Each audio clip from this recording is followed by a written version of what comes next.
amphitheater.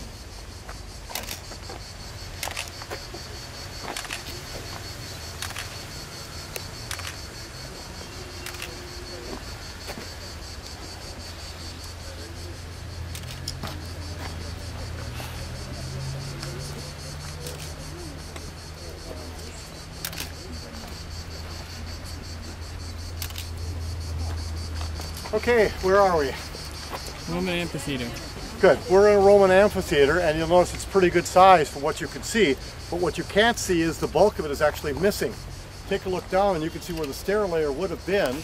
We were looking right where more of the stairs would have been with an underground passage on either side, and it would have continued up and all the way to the trees. So you see where we are? So what we're really looking at is an enormous amphitheater, and indeed it's been argued that this is the third largest amphitheater in the Roman world. Which is the biggest? Good, the Colossus or the Colosseum in Rome. Number 2 is Verona. This is number 3, just slightly smaller than Verona, but unfortunately it's not in the same kind of state. The problem with it is that it was found in the 1830s, and they decided to quarry it for building stone. It's a lot easier to use building stones that have already been cut out than if you have to cut them out of the living rock. So if you take a look where we are, it's all stone. Do you notice this? All the layers of stone here. Look on the opposite side. It's all grass. All that area, plus all these upper pieces around here, were quarried first of all in the Middle Ages, and then in the 1830s for building fortifications and so forth. Oh, that's 16th and 19th century stuff that all took it away.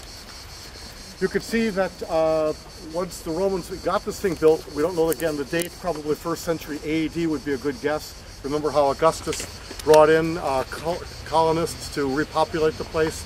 Probably he tried to make this a fairly important place. It becomes a municipium, a municipality in the 2nd century AD. So those are the time periods we would guess that it was probably built. And when they did that, they were already into the stage of doing animal fights in here, man fights in here. And again, you'll notice there's a pretty high parapet wall going around that.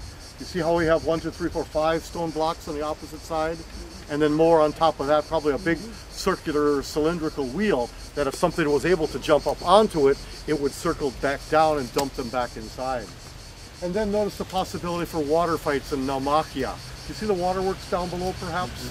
Yeah, and you notice as we come in, there's a water channel, a water course just over back there past the lady in the white.